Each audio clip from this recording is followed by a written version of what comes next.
Everyone, this side कृषि ma'am स्वागत करते हैं आप सभी का इस चैनल पे। तो आज हम लोग डिस्कस करने वाले हैं कि कैसे आप लास्ट के महीने में एकदम अच्छे परसेंटेज ला सकते हो एंड उसके लिए आपको एक पर्टिकुलर स्ट्रैटेजी फॉलो करनी है। सो लेट्स चेक कि क्या बाकी है, क्या करना है और क्या नहीं करना है। सो जल्दी से वीडियो को लाइक कर दीजिए, 1.5x पे लगा दीजिए and let's start with the video. सबसे पहले तो आप लोग ना अपनी टेक्स्ट बुक खुली रखिए, उसका इंडेक्स पेज खोलिए। मुझे पता है आप लोग के मन में क्या चल रहा है, ठीक है। ये 10 चैप्टर्स है हमारे सिलेबस में एंड एग्जैक्टली हमें कौन सी चीजें करनी है, कौन सी नहीं करनी है। यस, कोई नहीं बताता कि क्या नहीं करना है। देखो, करने तो सारे चैप्टर्स है, पर मुझे पता है आपके मन में क्या चल रहा है। आपके मन में ये चल रहा है कि मैम हमारा सिलेबस अभी तक पूरा कंप्लीट नहीं हुआ है। बहुत कम बच्चों का ऐसा सीन है, ठीक है। मैक्सिमम बच्चों का मुझे लगता है कि हो गया है सिलेबस। पर मैं ये वीडियो सिर्फ और सिर्फ स्कॉलर बच्चे के लिए नहीं बना रही हूँ, सिर्फ टॉपर बच्चे के लिए नहीं बना रही हूँ। मैं ओवरऑल सारे बच्चों को कैसे बेनिफिशियल रहेगा उस हिसाब से बता रही हूँ, ठीक है। तो एकदम ऐसे समझिए कि यार मैं आपकी एक बड़ी दीदी हूँ, आप आए हो मेरे सामने के मतलब मेरा नहीं हो रहा है सब्जेक्ट में, क्या करना चाहिए, ठीक है। तो इस तरीके से मैं एडवाइस देने आई हूँ। तो देखिए, पहले तो 10 चैप्टर्स है। अब ये सारे चैप्टर्स में से मुझे पता है कि आप लोग का क्या नहीं हुआ है। अब हेरिडिटी एंड इवोल्यूशन तो हम लोग स्टार्टिंग से पढ़ते आ रहे, तो आई डोंट थिंक इसमें किसी को भी ऐसा है कि ये नहीं हो पा रहा, स्किप करने का तो चांस ही नहीं है, राइट। यहां तक आपकी गाड़ी एकदम तेज चलती है, ये सारे चैप्टर्स आपके हो जाते हैं। फिर एनवायरमेंटल मैनेजमेंट भी हो जाता है, ये भी हो जाता है। दिक्कत आती है आपको ये और इसमें। अभी 9th और 10th तो बोलना ही मत, जिसका नहीं हुआ है आप लोग कर सकते हो, ठीक है। वो एक एक दिन का खाली चैप्टर है, इसको एक दिन लगाओ, इसको एक दिन लगाओ। सोशल हेल्थ तो मतलब एकदम टाइम पास है, आप खुद के आंसर्स लिख के जाओगे, खाली एग्जाम से एक दिन पहले देखोगे तो भी आपका हो जाएगा, ठीक है। तो ये एकदम ईजी है। डिजास्टर मैनेजमेंट बहुत ईजी है। वैसे मैंने 12 आवर्स मैराथन जो अभी लिया था, तो उसमें मैंने ये सारे चैप्टर्स करवाए हैं। तो अगर आपको सोशल हेल्थ, डिजास्टर मैनेजमेंट देखना है, कभी नहीं पढ़ा है, तो उस आप वीडियो को देखकर वो 12 आवर्स का जो है उसमें आप सोशल हेल्थ और डिजास्टर मैनेजमेंट कर सकते हैं, ठीक है। तो अब बात आती है 6th और 7th और 8th चैप्टर, हम क्या करें। ये नहीं हो रहा है, ठीक है, माइंड में समझो कि नहीं हो रहा है। मैं ये एवरेज बच्चों के लिए बात कर रही हूँ जिनका ये गोल नहीं है कि मुझे फुल मार्क्स लाने हैं, ठीक है। बहुत बड़ा डिस्क्लेमर है कि यहाँ पर गोल्स की बात हो रही है कि अगर आपका गोल है कि मुझे 40 on 40 ही लाना है, that is my like dream, तो 40 on 40 के लिए ऑब्वियसली बात है, मतलब यार फुल मार्क्स लाने तो फुल सिलेबस तो करना ही पड़ेगा। तो उसमें तो कोई चांस ही नहीं है कि आपको 40 on 40 लाना है, तो सारे 10 चैप्टर्स करना है, सब कुछ करना है। और क्या करना है वो मैं आपको बताऊंगी, ठीक है। वो तो टॉपर्स के लिए भी बताने वाली हूँ कि क्या करना है आपको। अभी सुनो, ठीक है। जिसको सिर्फ मतलब ऐसा है, पासिंग का बात नहीं कर रही हूँ, ऑब्वियसली पासिंग नहीं करना है आपको। अगर आपको 35 प्लस चलेगा, ठीक है, 35 प्लस अगर आपको चलेगा, 35 इज अ गुड स्कोर। ऐसा नहीं है कि मतलब गया गुजरा स्कोर है, 35 इज अ गुड स्कोर। अगर जिसको एकदम 40 और 40 का आशा नहीं है, तो 35 प्लस अगर आपको चलेगा, तो मेरी बात सुनिए, आप 6th 7th and 8th leave कर सकते हैं। अब लीव यानी क्या, आपको ऑब्जेक्टिव्स अगर होता है, ऑब्जेक्टिव्स देखो, ऑब्जेक्टिव्स पढ़ने के लिए आपको पूरी पूरी चीजें पढ़नी ही पड़ेगी, that's for sure. You can just right rely on exercise and PYQs करके आप ऑब्जेक्टिव्स ये 3 चैप्टर्स के नहीं कर सकते, आपको सारी चीजें करनी पड़ेगी, राइट। पर अगर आप नहीं करते हो तो भी आप 35 प्लस ला सकते हो। ऐसा कैसे मैम? क्योंकि हमें चॉइसेस मिलते हैं, हमें हर थियोरी क्वेश्चन में चॉइसेस मिलते हैं। तो आपका जो सिलेबस है, ये जो 10 चैप्टर्स है, इसमें कुछ बायोलॉजी के चैप्टर्स है और कुछ EVS के चैप्टर्स है, जैसे कि environmental management towards green energy, social health and disaster management. ये 4 जो चैप्टर्स है ये हमारे EVS के चैप्टर्स आते हैं, और दूसरे जो 6 चैप्टर्स है वो हमारे बायोलॉजी के चैप्टर्स है। ऑब्वियसली बायोलॉजी को ज्यादा वेटेज है, पर आपको चॉइसेस जब दिए जाते हैं तो बायोलॉजी और EVS दोनों के चॉइसेस दिए जाते हैं, पर ऑब्जेक्टिव्स में हमें चॉइसेस नहीं मिलते हैं, राइट। तो ये जो 35 प्लस आ रहे हैं आपको मार्क्स, ये क्यों आ रहे हैं? Because you won't be able to solve objectives, ठीक है। आपके 3-4 मार्क्स ऑब्जेक्टिव्स में चले जाएंगे, जिससे आपका 35 प्लस मार्क्स एक्सपेक्टेड रहेगा। अब बात रही थियोरी की, तो वहां पर आपको चॉइसेस दिए जाएंगे, तो you can select your particular जो आपने किया है, ठीक है। जो आपने छोड़े हैं वो चैप्टर्स ना करके दूसरे जो चैप्टर्स है थियोरी में, फिर वो एकदम अच्छे से करना पड़ेगा।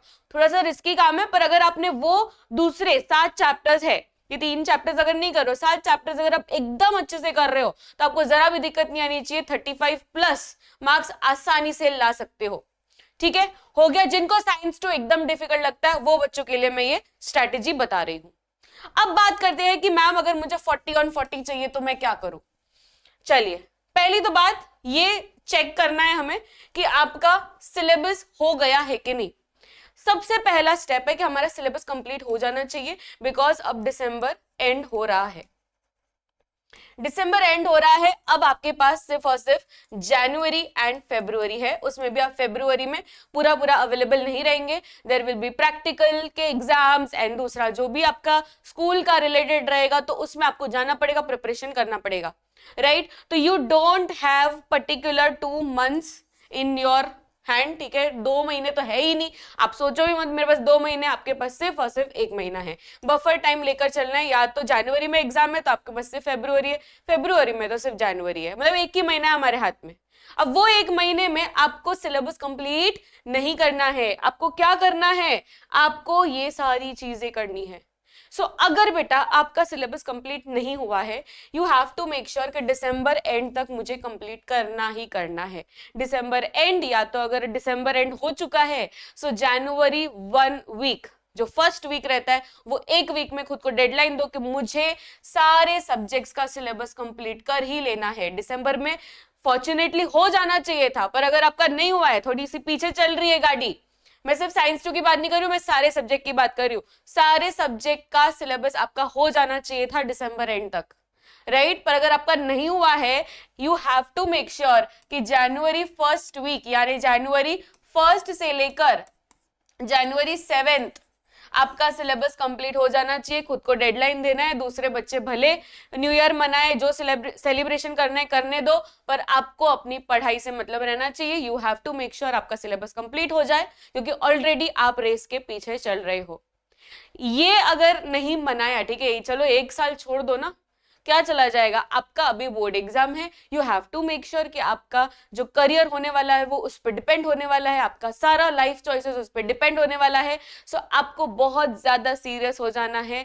1 साल न्यू ईयर नहीं मनाया तो कोई नहीं होने, मतलब कुछ ऐसा बड़ा सा कुछ नहीं होने वाला है, ठीक है। आपको कोई प्राइम मिनिस्टर पूछने नहीं आएगा, भाई तूने न्यू ईयर नहीं मनाया, ऐसा कोई पूछने नहीं आने वाला, ठीक है। तो आपको अपना सिलेबस कंप्लीट करना है, सबसे पहला पॉइंट। मैं जैसे बोल रही हूँ वैसे सिस्टमैटिक वे में करते जाइए। सिलेबस कंप्लीट हो गया, ठीक है, दिसंबर में हो गया या फर्स्ट वीक ऑफ जनवरी में हो गया।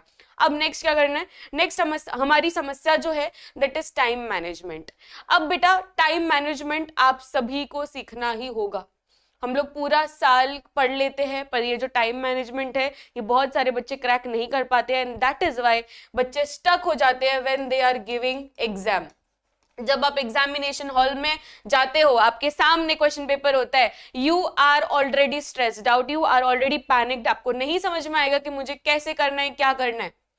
तो वो टाइम पे, वो एग्जाम प्रेशर के टाइम पे आपको कैसे आंसर्स लिखने हैं, दैट एवरीवन शुड नो। फिर वो टॉपर हो, एवरेज हो, कोई भी बच्चा हो, right. And that is why the number 1 thing that you should make sure is sample papers, यानी पेपर सॉल्विंग।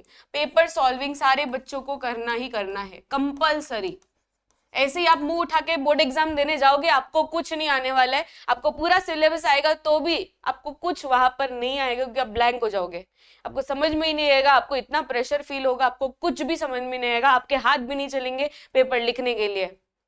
तो वो एग्जाम प्रेशर के लिए प्रिपेयर होना बहुत जरूरी है, and that is why January and February आपको भर के टेस्ट देने हैं, भर भर के टेस्ट देने हैं। एटलीस्ट आपको 5 पेपर सॉल्व करना है पर सब्जेक्ट, यानी साइंस 2 का 5 पेपर सॉल्व करना है। नहीं टाइम मिला, एटलीस्ट आप 3 पेपर सॉल्व करके जाओ, मिनिमम 3, मैक्सिमम 5, उससे ज्यादा करने की जरूरत नहीं है। और सिर्फ साइंस 2 नहीं, सारे सब्जेक्ट्स जो भी हमारे सब्जेक्ट्स है, इंग्लिश है, ठीक है, geography, history, maths, everything you have to do per subject minimum 3 का टारगेट रखो, ठीक है। 3 का करोगे तो भी आपका मतलब हो जाएगा, इतने में हो जाएगा। जनवरी अगर आप ऐसे करते हो, वीक में टारगेट बनाना है कि मुझे ऑल्टरनेट डेज या एवरी डे, अगर आप मैनेज कर पाते हो, हॉलीडेज चल रही है, एवरी डे सैंपल पेपर्स दे सकते हो, करेक्ट। अब जितना सैंपल पेपर दोगे उससे आपका और प्रैक्टिस होता जाएगा। ये मत सोचना कि I am not prepared for the subject, क्योंकि बहुत सारे बच्चे ये पहले से ही सोच लेते हैं कि ज्योग्राफी का है तो मैं ज्योग्राफी का कैसे पेपर सॉल्व करूं, मैम मेरा अभी तक मतलब मुझे कॉन्फिडेंस ही नहीं है कि मुझे सारी चीजें आती है। आपका सिलेबस हो गया रहेगा तो भी आपके अंदर कॉन्फिडेंस नहीं आएगा। क्या am I like really prepared for the exam, आपको हमेशा वो डाउट होगा। एग्जाम से एक दिन पहले भी आपको डाउट होगा कि मुझे अभी भी सारी चीजें नहीं आती है कि नहीं। पर इसका मतलब ये नहीं कि आप पेपर सॉल्व करना स्टार्ट ना करें। आप जितना पेपर सॉल्व करना स्टार्ट करोगे ना, आपको ऑटोमेटिकली चीजें आएगी। नहीं तो आप खाली डरते बैठोगे कि मुझे नहीं आता है, मुझे नहीं आता है। इट्स लाइक क्रिकेट, क्रिकेट खेलना सीख लिया, पर जब तक आप मैदान में नहीं उतरोगे, बैट नहीं पकड़ोगे, बॉल नहीं मारोगे, तब तक आपको कॉन्फिडेंस कैसे आएगा कि मुझे एक्चुअल आता है कि नहीं आता है, राइट? तो आ गया है तो खुद को टेस्ट करना चालू करो, ठीक है? गलतियों से मतलब सीखो।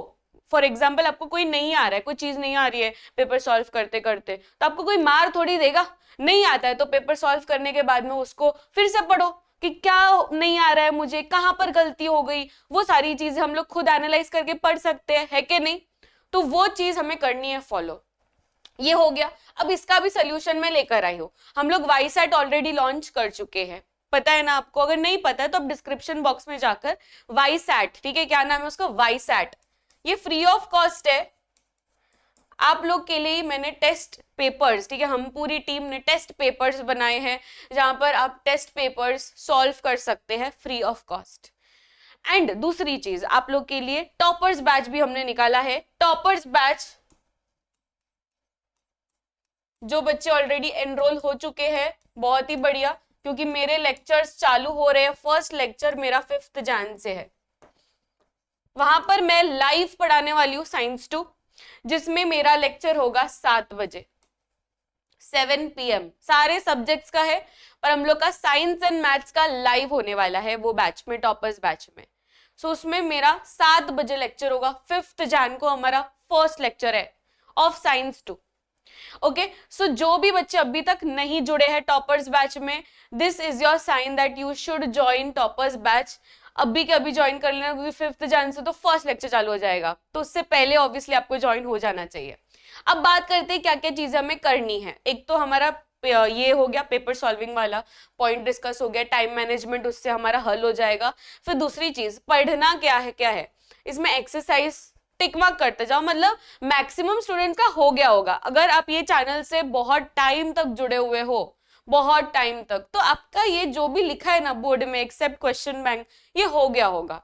अब मैं क्वेश्चन बैंक स्टार्ट कर दूंगी, ठीक है? टॉपर्स बैच में मैं क्वेश्चन बैंक एंड ये सारी चीजें करवाने वाली हूँ। तो पीवाईक्यूज आपका देखो, मैंने पीवाईक्यू सीरीज चालू की थी, हो चुका है, राइट? तो पीवाईक्यू सीरीज तो हम लोग को टेंशन ही नहीं लेना है, क्योंकि मैंने 2019 से लेकर 2025 तक के जो भी क्वेश्चन है चैप्टर वाइज करवा दिए हैं, तो वो हमारा हो चुका है। एक्सरसाइज तो सारे बच्चों का हो ही जाता है, राइट? फिर सैंपल पेपर्स आप अभी जनवरी में सॉल्व करोगे। फिर क्वेश्चन बैंक रहा है तो वो मैं टॉपर्स बैच में करवा दूंगी। अब रहा क्या? कुछ नहीं रहा है। अगर आप ये सारी चीजें कर जाते हो तो आपको 40 on 40 आसानी से मिल जाते हैं।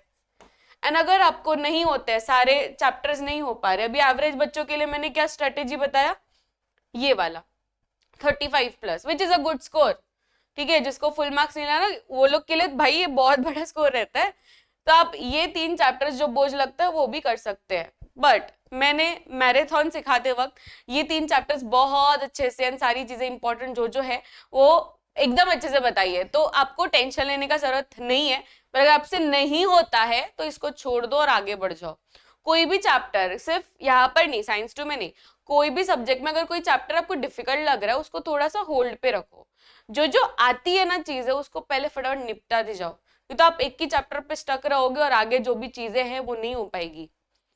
आई थिंक कि आपको अभी क्लियर आइडिया मिल चुका है कि मुझे क्या करना है क्या नहीं करना है। अब दिसंबर एंड हो गया है तो न्यू ईयर्स में हमें क्या क्या करना है। न्यू ईयर्स में पार्टी नहीं करनी है ये साल, नेक्स्ट ईयर पार्टी करने के लिए है, पूरा साल हमारे पास है पार्टी करने के लिए। तो ये साल प्लीज और प्लीज पढ़ाई करिए, अपने माँ बाप का नाम रोशन करिए, खुद का नाम रोशन करिए और कुछ बनकर दिखाइए, राइट? आपके अंदर जो जुनून था स्टार्टिंग ऑफ द ईयर में, वो जुनून फिर से रिन्यू करिए। सोचिए कि आपका क्या था थिंकिंग, क्या था ड्रीम, मुझे इतना परसेंटेज लाना है, क्यों परसेंटेज लाना है, मुझे बड़ी कार खरीदनी है, मुझे बड़ा घर लेना है बड़े होके, मुझे कुछ बनना है, डॉक्टर बनना है, इंजीनियर बनना है, पायलट बनना है, सीए बनना है, क्या बनना है आपको, जो भी बनना है बच्चों, वो सब के लिए आपको 10 का परसेंटेज अच्छा चाहिए ही रहेगा। That is bare minimum. इसके लिए सारी चीजें छोड़कर सिर्फ और सिर्फ पढ़ाई करनी है। एंड अगर आप ये एक्सेप्ट करते हैं तो मुझे कमेंट सेक्शन में जरूर से लिखकर भेजना I accept it, right, I accepted, जिससे आपको और पावर मिलेगी कि यस 2026 का बोर्ड एग्जाम जो होगा उसमें हम बहुत अच्छे परसेंटेज लाएंगे। ठीक है बच्चों, so that's it for this particular video. Thank you so much everyone. I'll see you all next time. अगर आपको कोई टॉपिक में डिफिकल्टी होती है, फिर वो प्रेजेंटेशन हो या आपको कोई भी डाउट हो एग्जाम रिलेटेड या सिलेबस रिलेटेड या क्वेश्चंस रिलेटेड, आप मुझे कमेंट सेक्शन में जरूर से बता सकते हैं। I do check all the comments, तो आपका जो भी क्वेश्चन है, ठीक है, वो आप लिख कर भेजिए, अकेडमिक हो या नॉन अकेडमिक हो, दैट डजेंट मैटर। हम एकदम मतलब ऐसा नहीं रखने टीचर स्टूडेंट, हम लोग एकदम भाई बहन जैसे हैं।